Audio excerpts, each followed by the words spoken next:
And it has been for humankind as well, from the time when humankind thought that Earth was the center of the universe, and to the time when Galileo started challenging that, it was very difficult for the church even to accept that. So therefore, even today, I believe people will never be aware, in fact, humanity will never be aware about the vastness of the space and what is there. But still, every year, every year new information comes along, and I'm one of those who's very hungry for whatever information comes my way as far as space is concerned, as far as technology is concerned.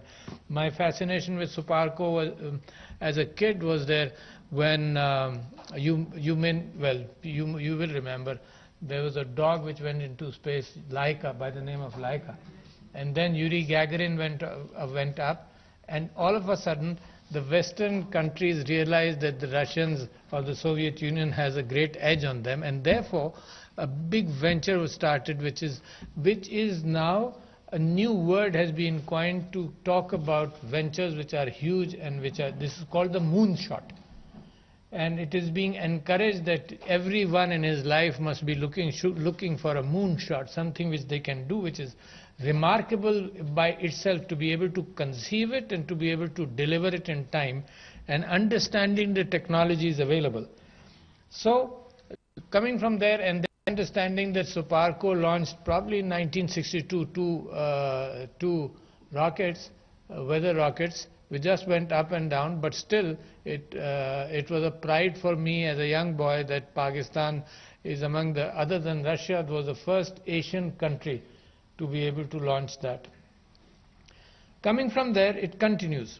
The amount of data, even Suparco, which has 4 satellites, I believe, 2 of your own and 2 rented out, the amount of data is more than what Pakistan can digest, even with a small amount of data.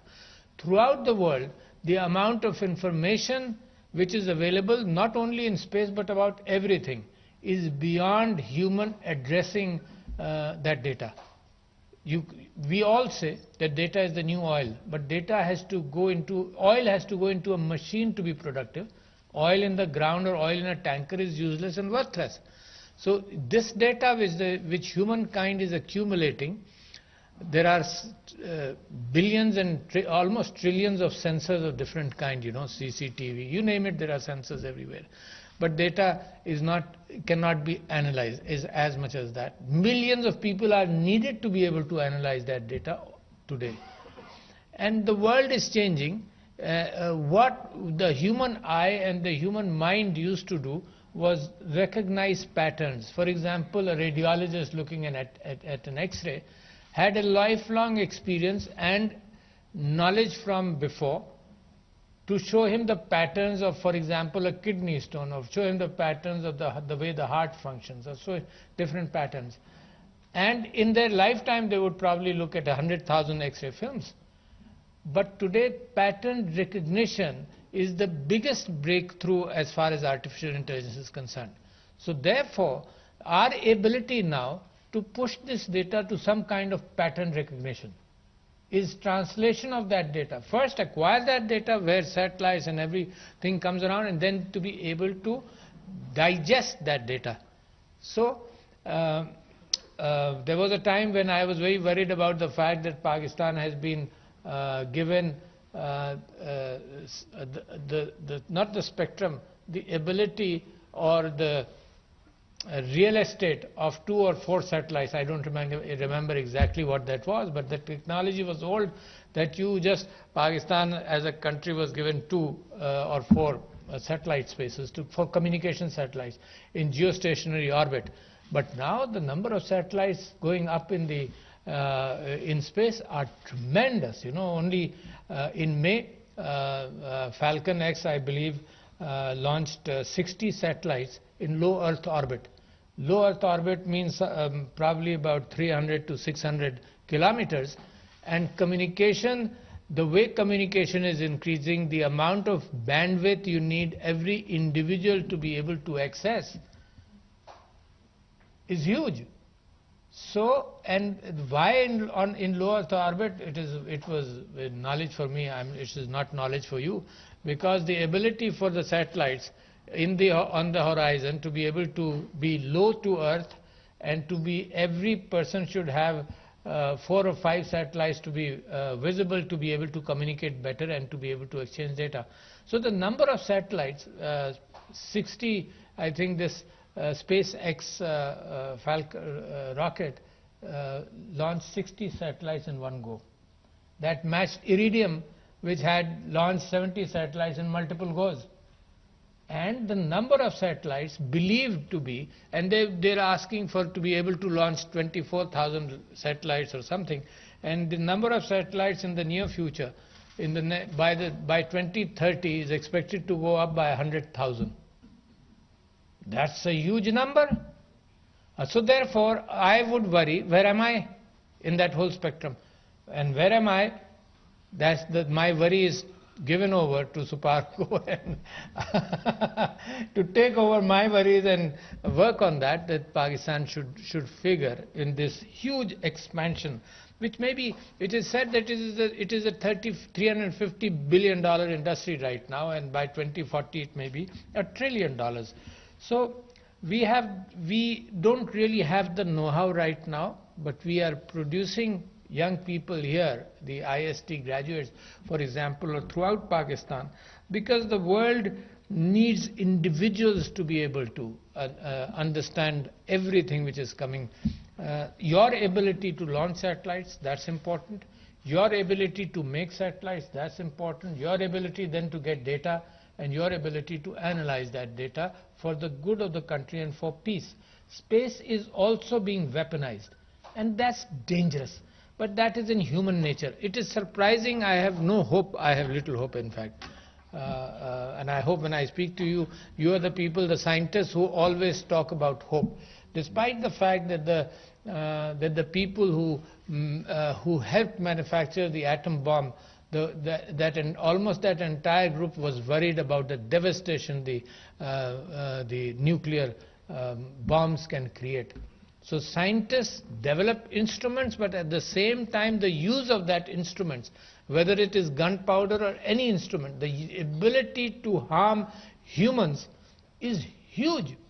You see, the new drone technology, for example, I was reading a book by Ryan, which is called I, Warbot. This was published this year, and I am fascinated by the fact that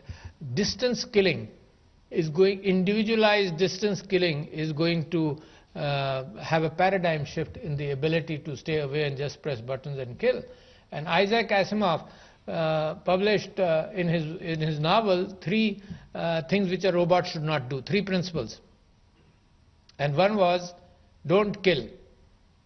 The second was, if anything happens, you destroy yourself rather than kill. But today, the same 3 principles are being changed to justify robot technology. Individual robots, thousands, millions of them, so becoming wingmen of the F-16, for example. Some robots doing surveys, robots giving information, robots destroying themselves to try and preserve the piloted aircraft. So the change which is being proposed is that you can kill, but you can't kill our people. You can kill other people. The phobia which mankind develops against other countries, there is remarkable ingenuity in those phobias, because the war machine is a part of our DNA. Whether it's a sword, whether it's a horse, whether it's cavalry, whether it's guns, but it's part of our DNA to fight. I think it's inbuilt. So therefore, all our ventures or efforts for peace are always challenged. New enemies take shape. It's like a kaleidoscope. Kaleidoscope was a toy when we were young, and every time you turned it, the configuration of the few colored glasses would change. It's a kaleidoscope. And I am surprised that humanity never learns. I am surprised the entire last century is a verdict on the fact that humanity doesn't learn from its mistakes. Every generation learns anew. It learns after destruction again and again. No generation has learnt yet to live in peace. So therefore humanity is under danger. Well, I am fond of talking like this, so I would digress. But coming back to space technology, I'm worried about hypersonic weapons. I am worried about the fact that satellites have been tested to destroy satellites. I am worried about the fact that there was a 20-minute gap between the superpowers of yesterday, between a launch of an ICBM and the impact of an ICBM. And humanity has failed even in that era of the Cold War. It came very close during the Cuban Missile Crisis. And some of you may not be aware, and I've made a statement before, that actually during that crisis, there was a physicist who was talking about the fact that the best way to develop a shield to protect the world or to protect a country was, either it was Christopherson or somebody, and his theory was that you blast an atomic weapon in space, and the ionization and that radiation will protect entry of further missiles coming in. And I was shocked and surprised to learn, as documents are being released, that to test this during the Cuban crisis, imagine, we didn't know that, I didn't know that at least, 2 weapons were exploded over Antarctica. 2 weapons, nuclear weapons, was exploded in space over Antarctica, and 2 over Siberia.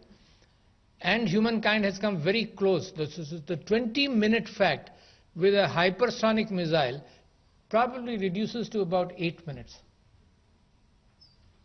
That scares me. The ability for humanity to make a judgment.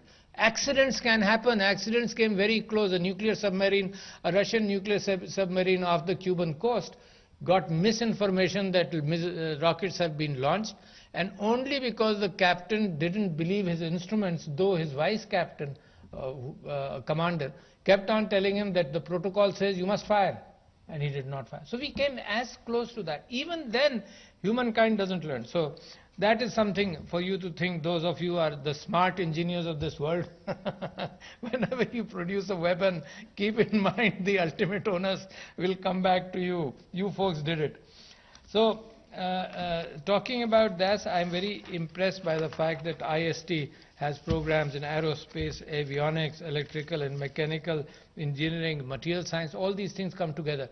All human construction in the history of the world has happened as materials have progressed.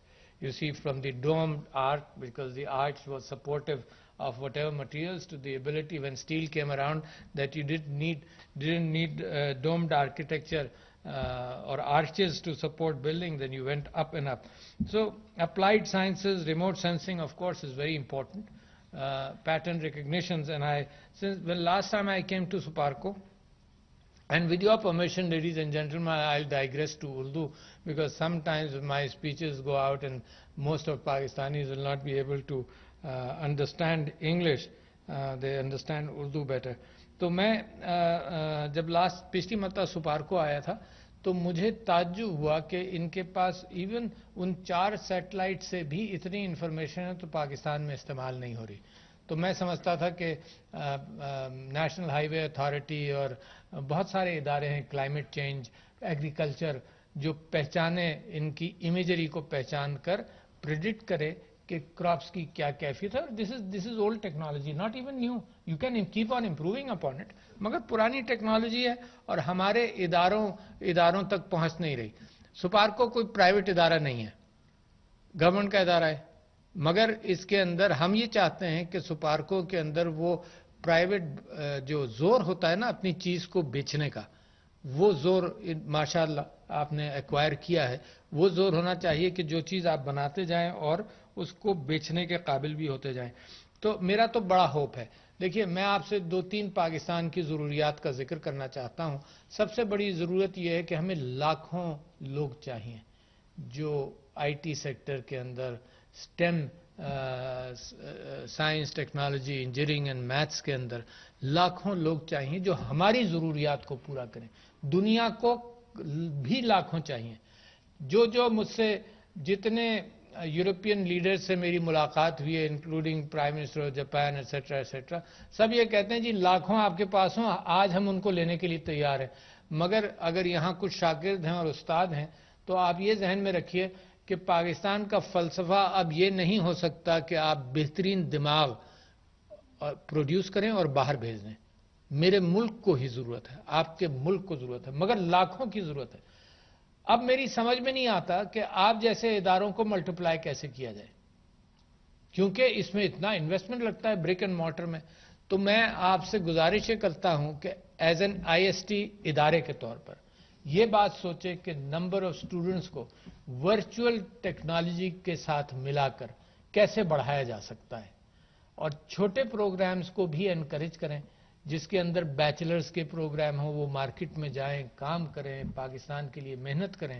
ضروری نہیں ہے کہ ہمیں ضرورت ہے P H Ds کی بھی، ظاہر ہے ہمیں ماسٹرز کی بھی ضرورت ہے، مگر ہمیں زیادہ پروڈکٹیوٹی چاہیے اس وقت معاشرے میں، ان ہر سیکٹر میں چاہیے، چاہے وہ سائبر سیکیورٹی کیوں نہ ہو، کیونکہ زمانہ جو ہے وہ ان ہتھیاروں سے بدل کر آئی ٹی سیکٹر بیسڈ ہتھیار جس کے اندر